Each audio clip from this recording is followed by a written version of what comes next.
What's going on, everybody? This is going to be one of those videos I'm going to make a video on. I'm also going to live stream this. And I'm probably, let me see, when is my next time?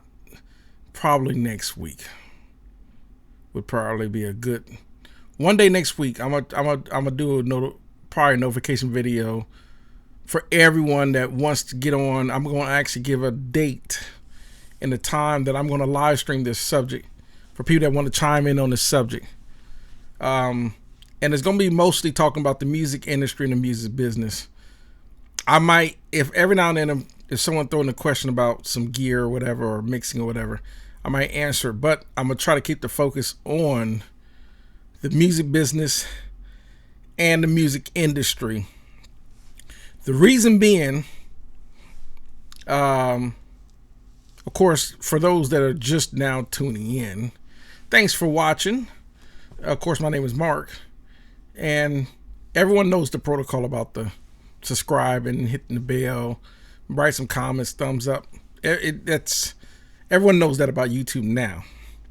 So, with that being said, the music industry and the music business, two separate things, even though they're connected. Music industry meaning it's some sort of career in the music, whether you're playing in a band at the club, or you're a recording artist, or whatever the case, songwriter, or whatever the position is. You could be a studio engineer, producer, songwriter, just whatever your connection is, a musician in a band. And the business portion of it is about making money at it. How much money are we making at it? And let's talk about old school music industry. I'm going way back to the days of the 50s, 60s, 70s, 80s, 90s, where artists could sign a contract to a record label. At the time, they would have artist development and artist managers that would help develop an artist's career to stay long, to have a long career as much as possible. And of course, things would happen, death would occur, or, a tragic accident, or something that would keep the artist from later on from being able to perform and so forth. But it was more about artist development to build a long career. So you notice that a lot of artists that would sign record deals years ago will be relevant for at least 5, 10, 15, 20 years. And a lot of times that was all dependent on if they were making great hits.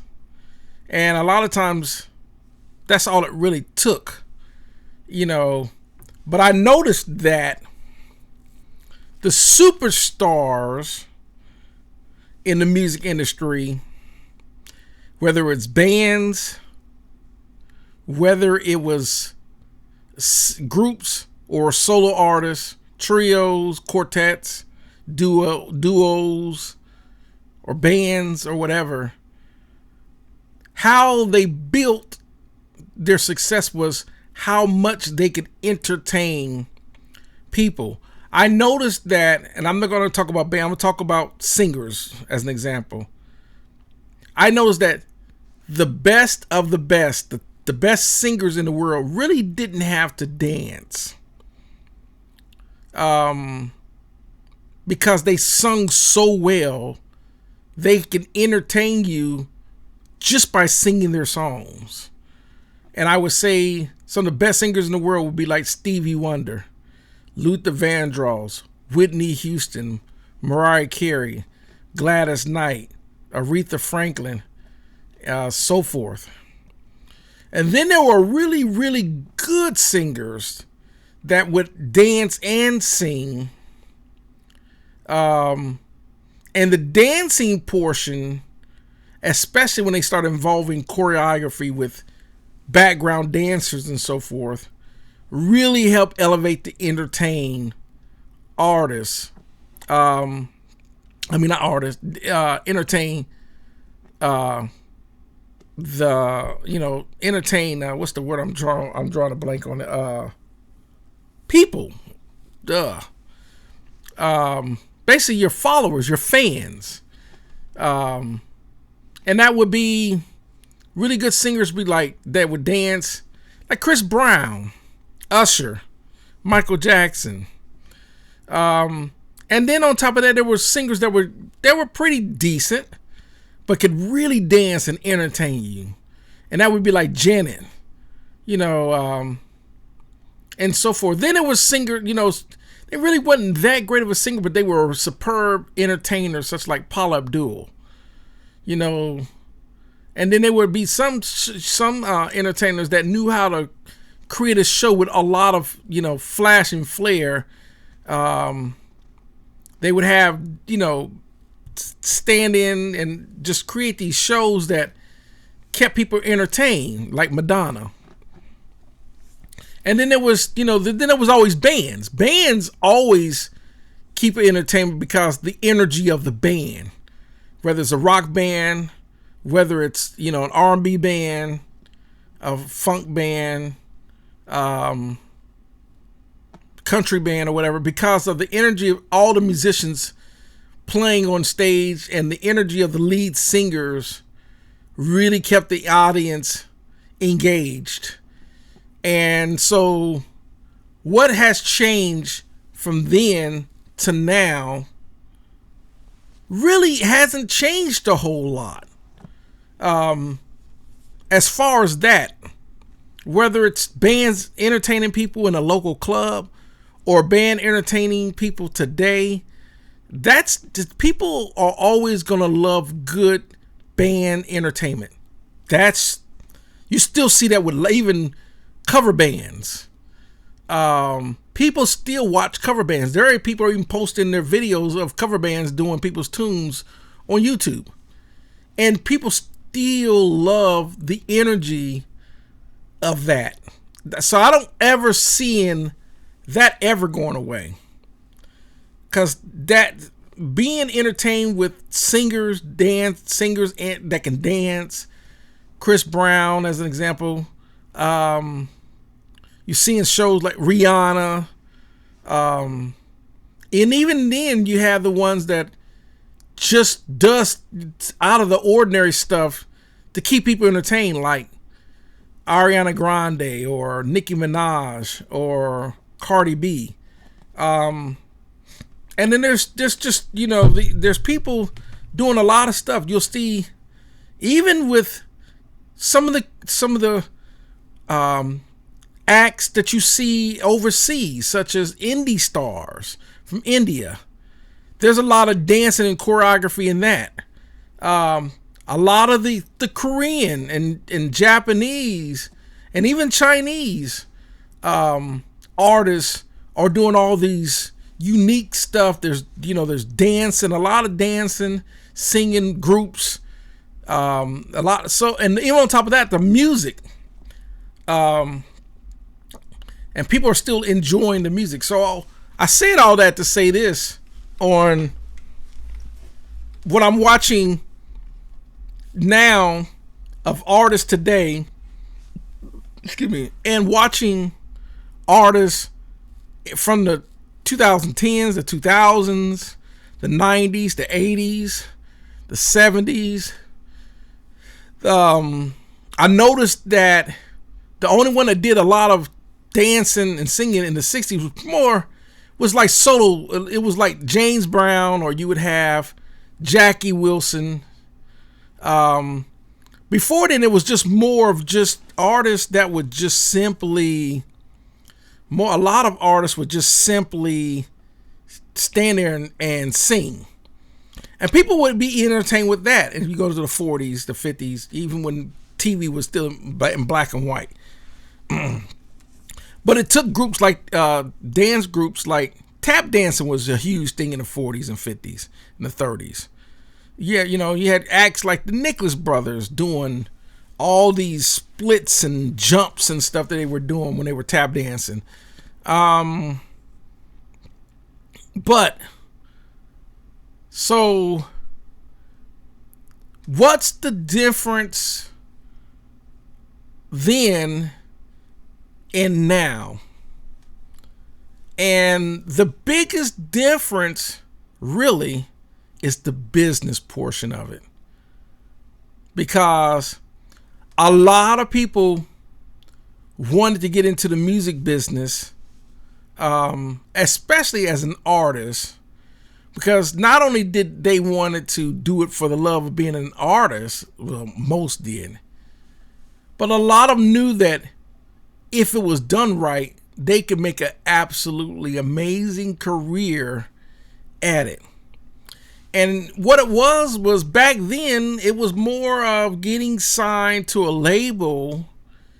And of course, most artists accrued a lot of debt from advances, touring support, and all that from the labels. But if they became a prodigy, i.e., Michael Jackson, the Jacksons, they could not only recoup and basically pay off their advanced debt, but then becoming platinum selling artists, they could tour enough to make enough money, because that was really the biggest money for artists, was touring. The record labels made most of their money from physical sales, and they would also make their money from licensing, from publishing, by taking that same music and singing it to like cartoons, movies, TV commercials, and everything else. Now, right now, everyone's up in this. Everyone right now, what's happening now is, I don't know what happened with people not wanting to buy CDs, you know, or just wanting to buy music. And I get with Napster and BearShare and LimeWire and all these downloadable websites that happened around 2000s that allowed people to download music, and they would fill their hard drives up with all kinds of downloaded music. And how it was happening was people would upload artists' album, and it could get shared from numerous sources, and people would download from people's hard drives. So it became a pirating thing, you know, and the RIAA had to get involved and so forth to stop pirating. Basically, it's illegal downloading. So with everything being accessible, what was great, because it was almost an impossible dream, but if you could break that barrier, then it's almost like you felt like you achieved your dream. And the old school way back in the day was, the only way you could see and hear artists was through video and on the radio. And I know that a lot of people today would think that's because we have the internet, because we have Pandora and Spotify and iHeartRadio and all these XM Sirius satellite and all these listening platforms on the radio or in your car with XM Sirius, that we have access, that I would not, a lot of people are like, I don't want to go back to the old way, because I like being able to access any artist and the music. I would love, that's what that's, so you're always going to hear people that will say, I never want to go back to the old way. The old way, what sucked about the old way was basically the point system and who was getting paid, and basically the labels were getting majority of mechanical royalties, mechanical rights, not so much performance rights, where the artists, would, when they would perform, the artists would make their money touring, but they was, basically the sale of the CD or a cassette or a vinyl, majority that went back to a label. And that's where a lot of artists felt it wasn't fair, especially when the record label was, and the record labels could come up with all kinds of ways to justify, if I give you $350,000 to someone who has no established reputation, that's a risk case they never go further than getting signed. And a lot of times you could take some artists, they could blame the record label for that. Sometimes, which is probably another video, I need to talk about the Dunning-Kruger effect. That's going to be a topic by itself. But sometimes their artists don't realize that sometimes they may think a lot of the music they made is just amazing music, but the only people that think it's amazing is them. And so it's a touchy situation. It's a touchy subject. But going back to the business aspect of it, now that people feel, with the downloading, most people feel that they just don't need to buy music because they can download it. That became, what's the word I'm looking for? That became basically its own kryptonite. It's almost like it became an artist's kryptonite. And the songwriters, because let's look at quickly, how much effort does it take to create good music that people like? Old school way was it took musicians, session musicians, to go in the studio and play the tracks, because there was synthesizers and electronic music and VSTs, plugins and all that, and virtual instruments and all that was non-existent. So people actually had to play the drums, play the bass guitar, play the guitar, play the keys, play real horns, play, that's the reason why music mostly had a lot of that same, to the most part. If you go back to Earth, Wind and Fire days of the 60s and 70s, well, basically the 70s, well, you had, even though the synthesizers were existed, they can't do what, a guy would had to have at least 8-9 analog synthesizers, plugging a bunch of cables and turning a bunch of knobs and adjusting a whole bunch of parameters to create these sine wave sounds and all these interesting sounds.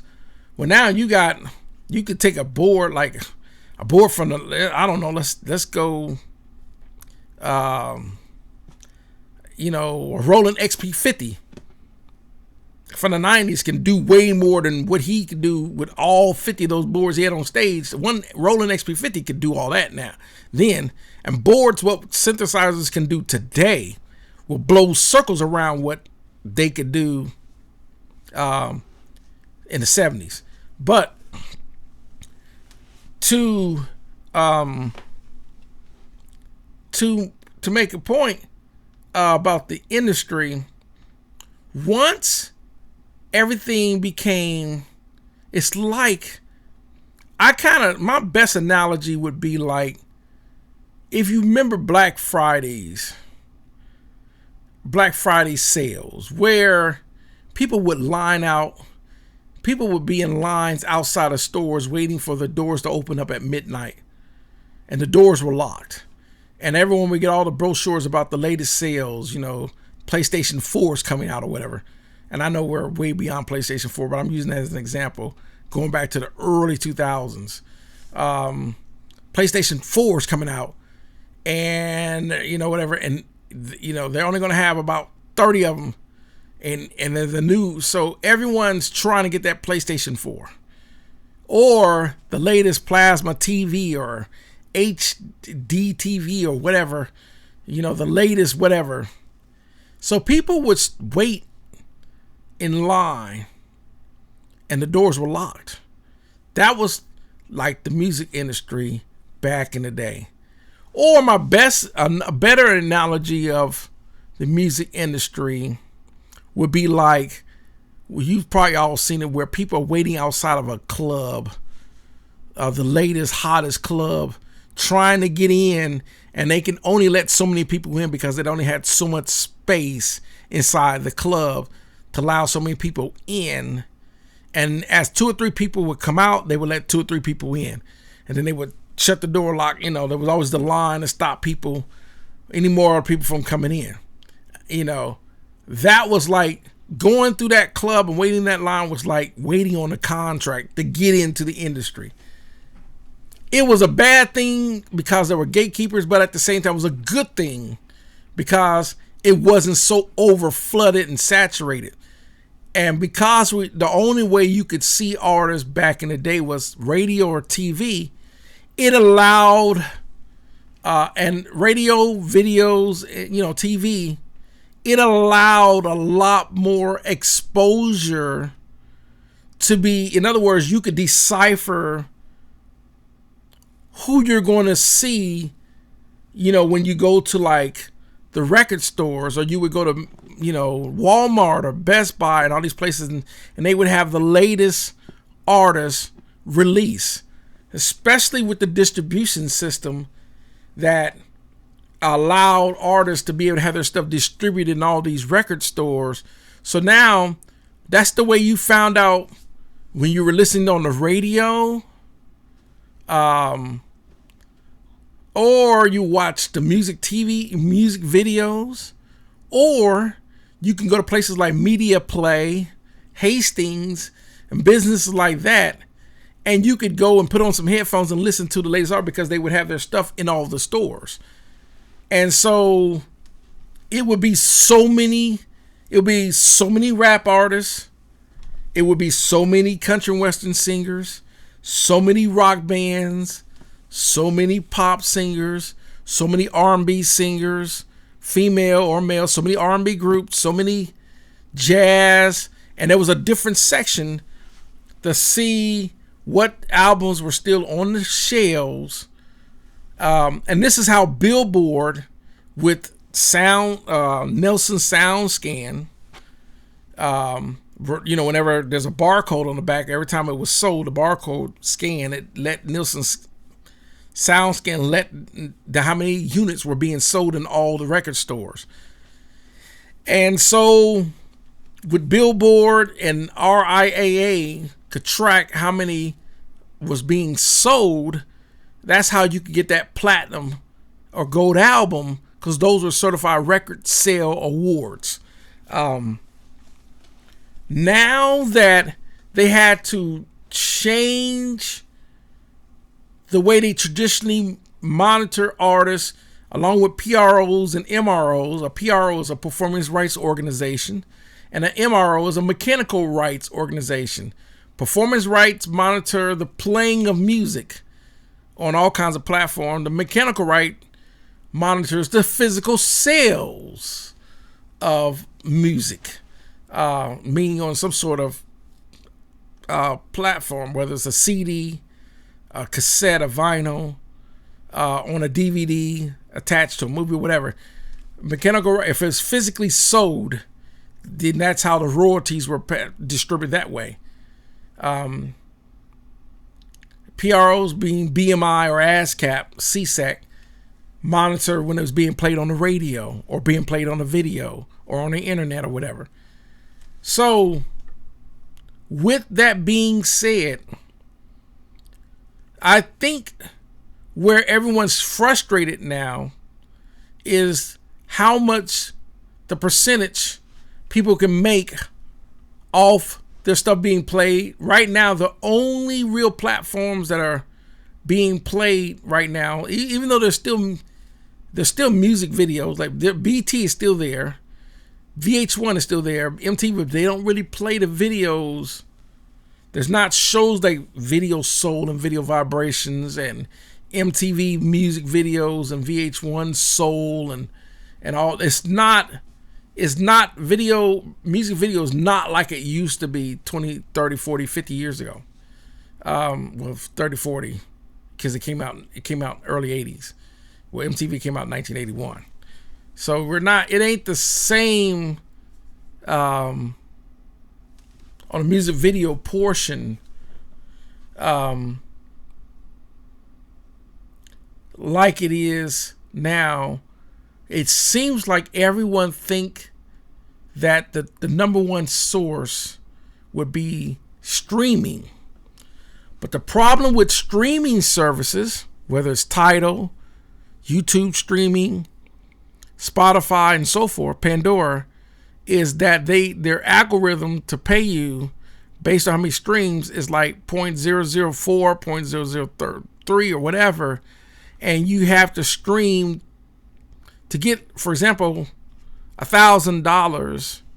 You on one streaming website, you have to stream at least 750,000 times, right? So that's 750,000 times just to get $1,000, right?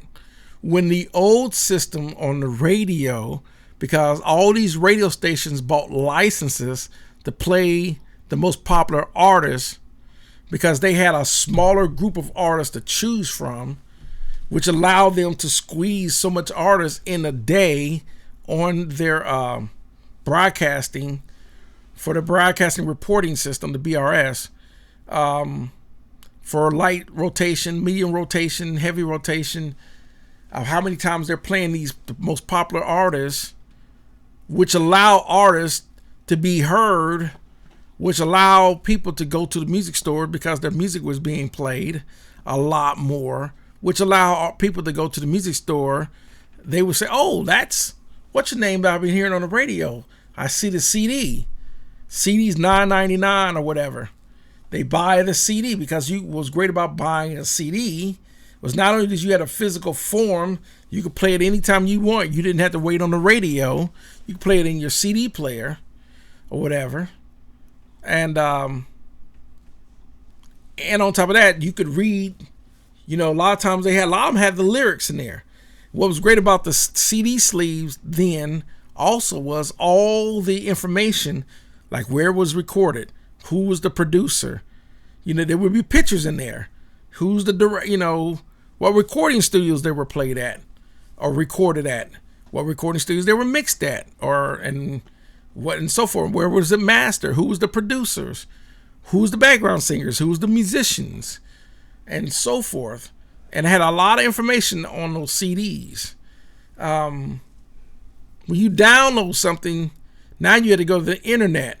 And a lot of times, a lot of that information is hard to find because they don't include stuff like that on the internet. Like a particular song, it was recorded at the record plant, and this song was recorded at Electric Lady, and these were the engineers. They don't put a lot of information on the internet like that anymore, like you could find on a CD, in a CD sleeve, and so forth.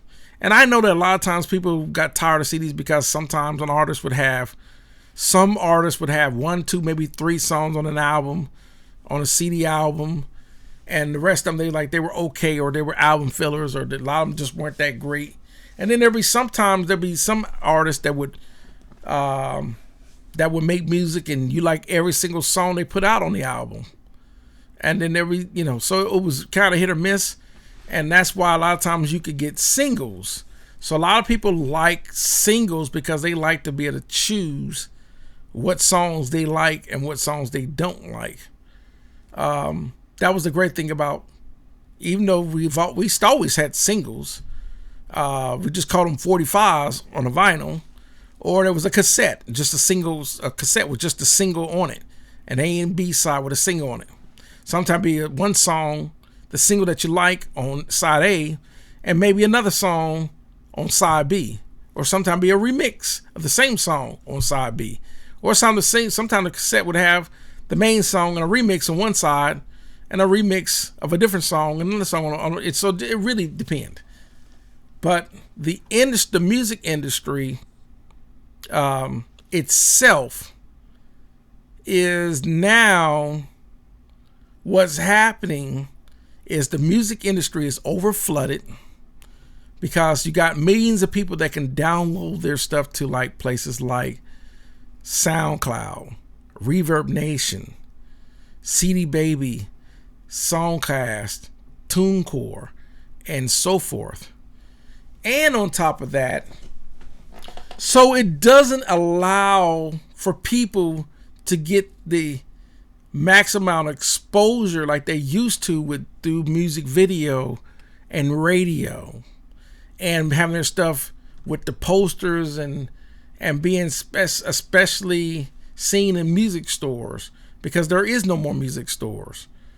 So now, if you are an artist, let's say you're watching this channel and you're like anyone, like majority of the millions of people that are out here where everyone's doing this in their home now. Home recording studios have become the standard.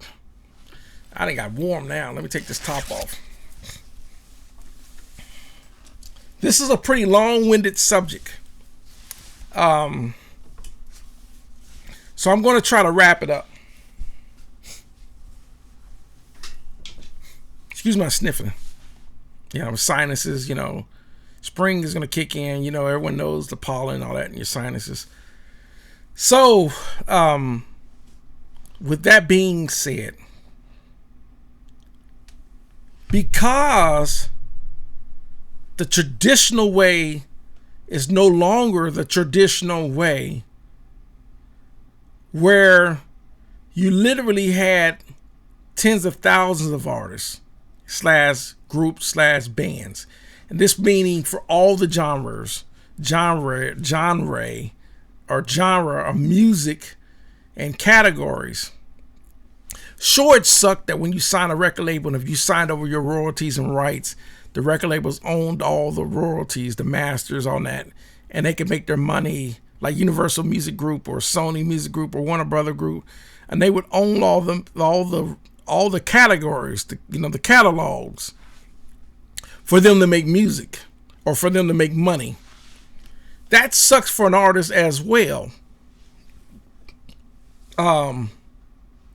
But what it did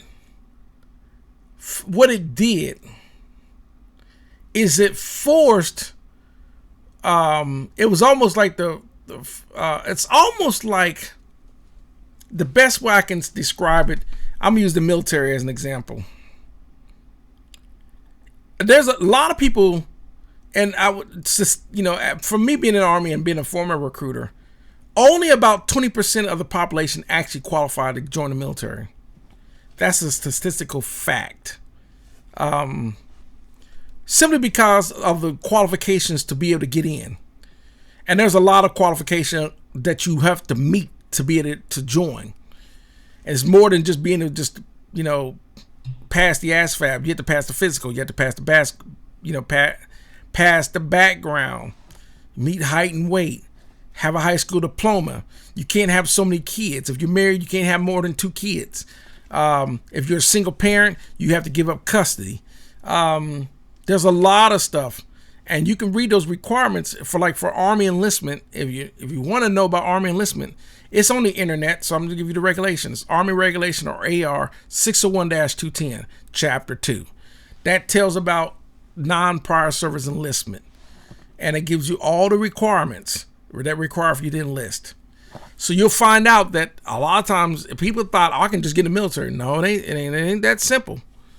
And then once you get in, the elite groups For like, for example, the Army, our elite groups would be in our special operations, such as Ranger units, Special Forces units, Special Mission units, Delta, the 160th, Aviation, and so forth. And they make it's almost getting into like range, like for example, going to Ranger school. It's almost like if someone goes to college and they're pledging for a frat, you're gonna go through some physical hazing and everything else to get into that frat. Like if you want to become a Q dog, they're gonna make you go through you're gonna go through some brutal initiations. Well, going through Ranger school is the same thing. You're gonna go through some brutal initiations to get through Ranger school, or into a Ranger unit and so forth. Same thing with Special Force. Same thing with buds for the Navy SEALs. Same thing for pararescue for the Air Force.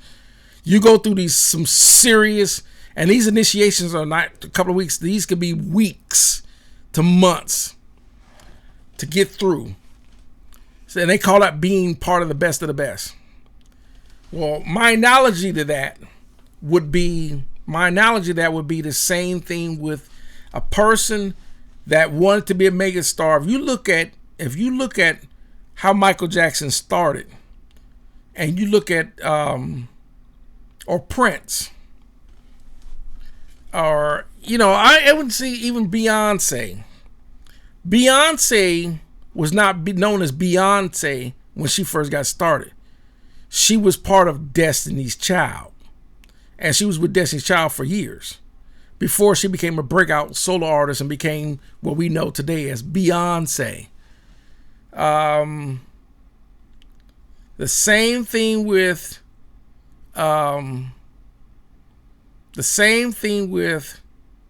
Michael Jackson. Michael Jackson was not really Michael Jackson then, even though a lot of people thought he was kind of stood up, because when you're that young, a child prodigy in a group tend to get a lot of attention, especially when they're doing a lot of the lead songs.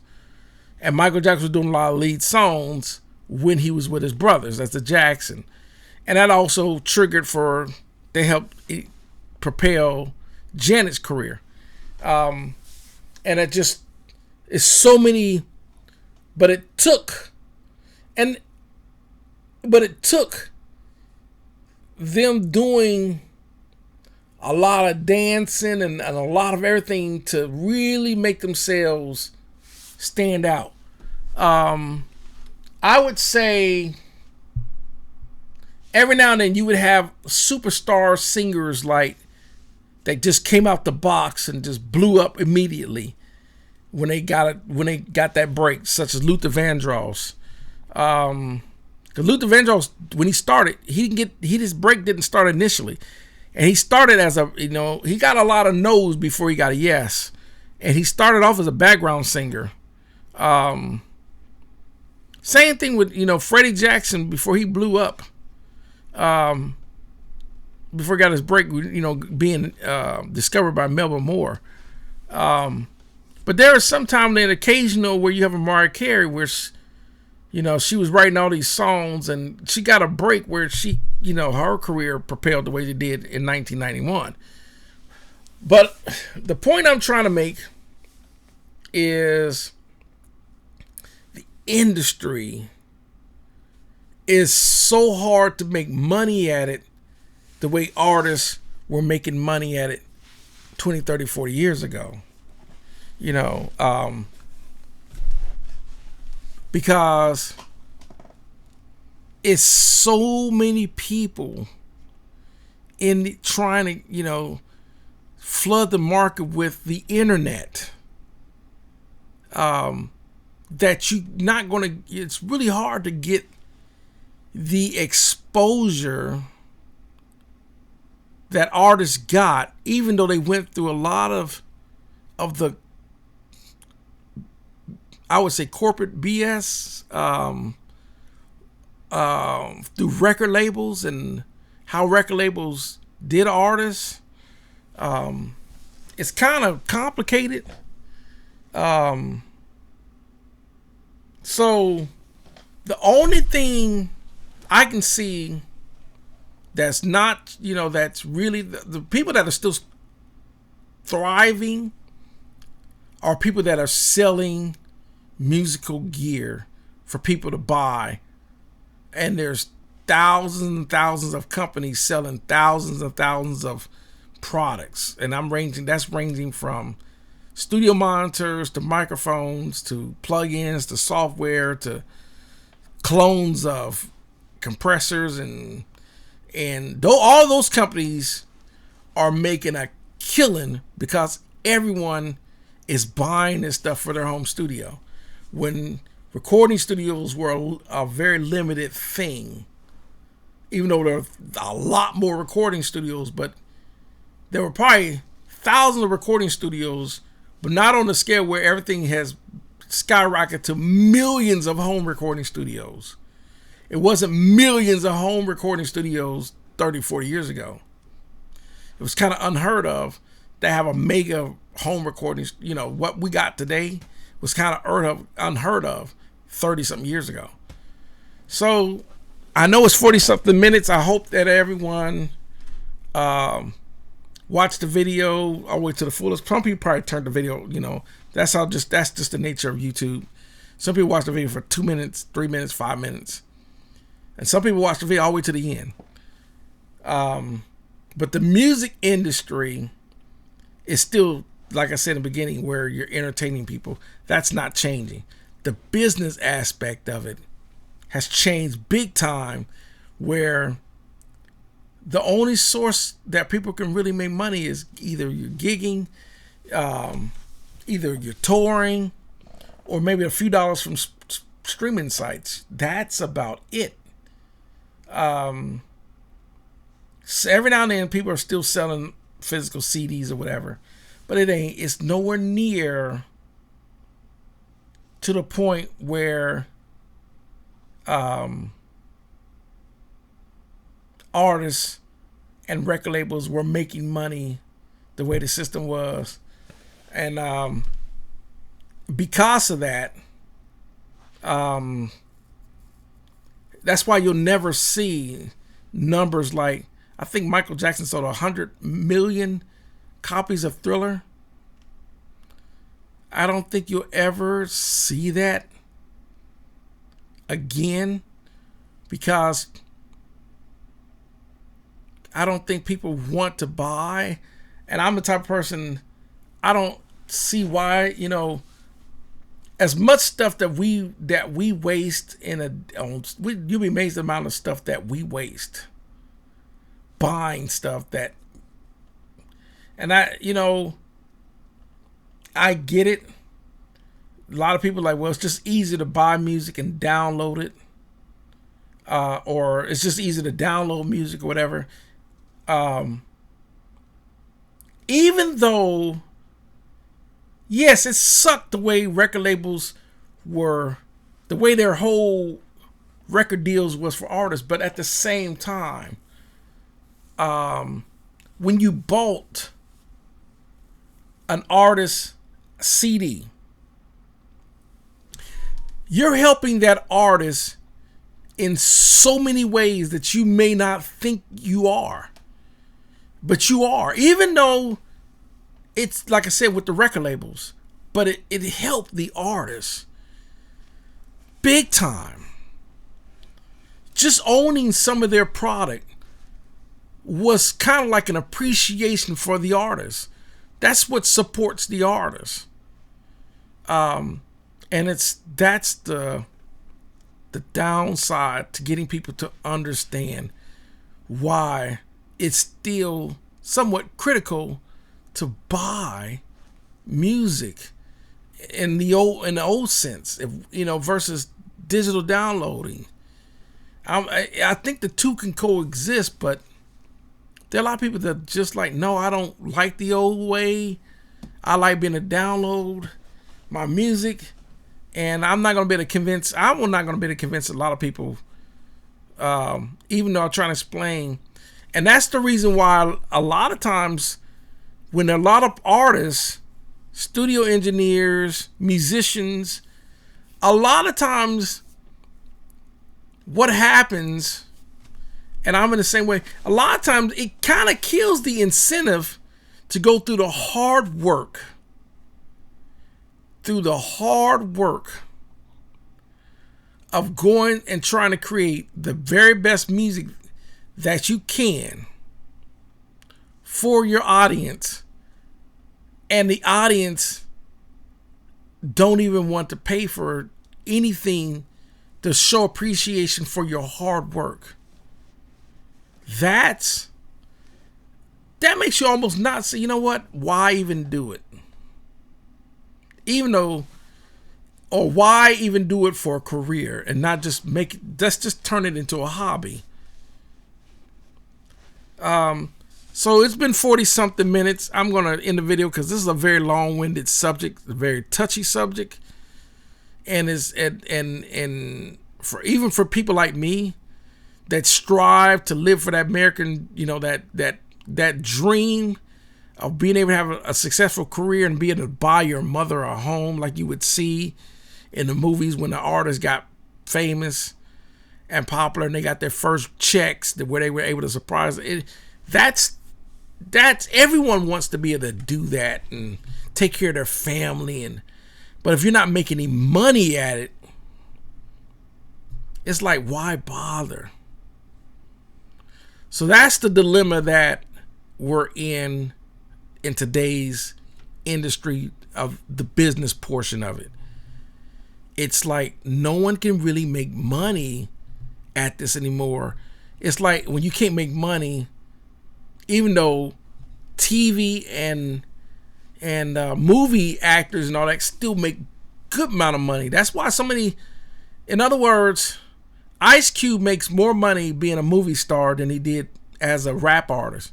He got same thing with a lot of, even if you're in a comedian or a lot of fields, people realize a lot of, Will Smith made way more money being a movie actor than he did with being DJ Jazzy Jeff and the Fresh Prince. And that seems to be, if you look at it, most comedians or musicians or rappers or whatever that get into the film industry or movie industry, the TV industry, or whatever, Ice-T was making way more money being on Law and Order than he did as a rapper. That's why he played a cop. He knew he could make more money being on TV. And it's like TV and movies is where the big money is for entertainment, other than sports. Because the music industry, and the sad part is, as much as we love music, you can't make the money like that anymore. And that's just, man. And I'm not saying that should be the number one incentive, because you should do it for the love of it, but as a career in the industry, as a music career, having a music career, that's what a career is. You're making money in that career. No one wants to go through the trouble of keep, all this music, and I gotta sit there and mix and record, and I have to, all these tools, these compressors and EQs and reverbs, and doing all this processing and mixing and mastering, and go through all this work, editing and all that, just to give it away. That's a lot of work just to give it away.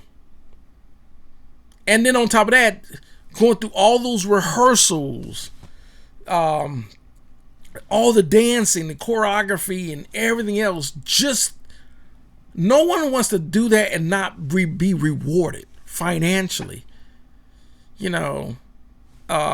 And I know that people say, well, people pay for tickets for these shows, but it's not on the scale like it used to be,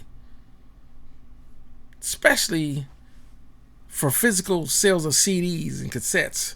So that I'm done with the video. Thanks for watching. I'm glad you, I know it was a pretty long video, but that's what I want to talk about.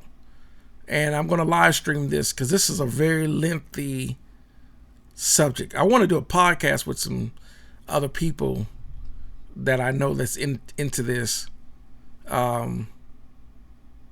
But anyhow, thanks for watching. Y'all have a great one.